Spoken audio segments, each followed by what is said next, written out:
Vote ডাকাতি করতে। আসসালামু আলাইকুম ওয়া রাহমাতুল্লাহি ওয়া বারাকাতুহু। প্রিয় দেশবাসী, সাংবাদিক ভাইরা, 11 দলীয় জোটের সম্মানিত নেতৃবৃন্দ, আমরা আল্লাহর কাছে শুকরিয়া জানাচ্ছি যে আল্লাহ তাআলা জনগণের সামনে যারা ভোট ডাকাত তাদেরকে উন্মোচন করতে আমরা সক্ষম হয়েছি। বাংলাদেশে ওরা শুধু ভোট চুরি করে নাই, ডাকাতি করেছে। আমাদের সুস্পষ্ট অনেকগুলো দাবি রয়েছে। আজকে নির্বাচনের পরে 11 দলীয় যে ঐক্য রয়েছে, আমরা জনগণের সামনে উপস্থিত হয়েছি।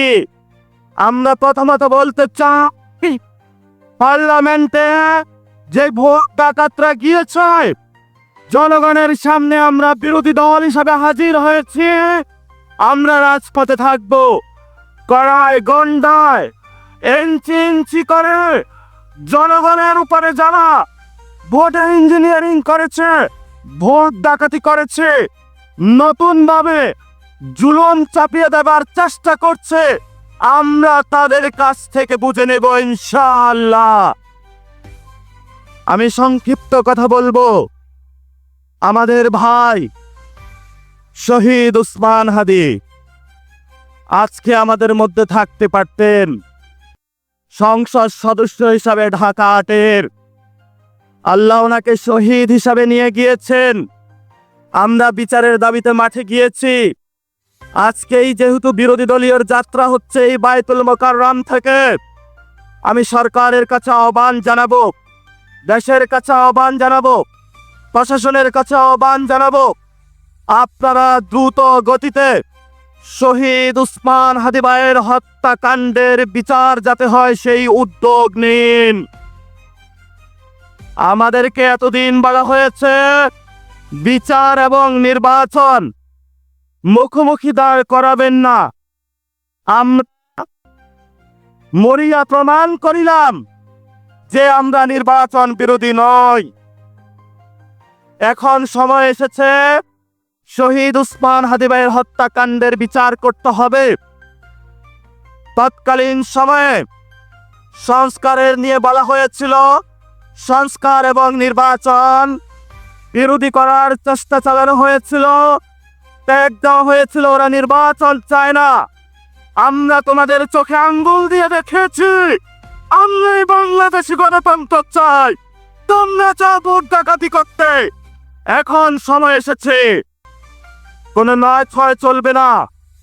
সংস্কারে জনগণে যে ভোটে ম্যান্ডেট দিয়েছে দ্রুত বাস্তবায়ন করতে হবে। সাথে সাথে বাংলাদেশে সন্ত্রাস, চাঁদাবাজি, দখলদারিত্ব বন্ধ করার উদ্যোগ নিতে হবে। এবং নির্বাচনের আগে আমরা বাইতুল মোকাররমে দাঁড়িয়ে একটি প্রটেস্ট করেছিলাম। ভোট ডাকাতির জন্য আমাদের জামাত ইসলামের এক ভাইকে খুন করা হয়েছিল। আমরা বলেছিলাম, আমরা দ্বিগুণ এসেছে, দ্বিগুণ আমাদের ভাইয়ের হত্যার বিচার বুঝে নিতে হবে। রাজপথ সংগ্রাম জারি রাখতে হবে। যেই বন্ডের উপরে আক্রমণ করা হয়েছে, পেটে লাথি মারা, পুরকা ধরে টান্ডা, গুলিবিদ্ধ করা হয়েছে, পা ভাঙা হয়েছে, প্রত্যেকটির হিসাব করায় গন্ডায় আমরা ইঞ্জিনিয়ার তারেক রহমান থেকে বাংলাদেশে বুঝে নেব ইনশাআল্লাহ। আমরা একমাত্র ভয় পাই কার কাছে? আল্লাহ ছাড়া আমরা কারো কাছে ভয় পাই না। হে মালিক, তুমি আমাদের রক্ষাকারী, তুমি আমাদের রিজিক দাতা। যারা এই বাংলাদেশে জনগণ 17 বছর অপেক্ষা করেছিল, আমাদের অধিকার ছিনিয়ে নিয়েছে, প্রগতির মাধ্যমে ভাইদেরকে হত্যা করেছে। আসল মালিক তো তার মালিকের বিচারে আমরা বিচার রেখে গেলাম। তুমি তাদের দৃষ্টান্তমূলক শাস্তি বাংলার মাটিতে জনগণের সামনে করবে। আমরা আজকে তোমার মসজিদের সামনে বিচার রেখে গেলাম।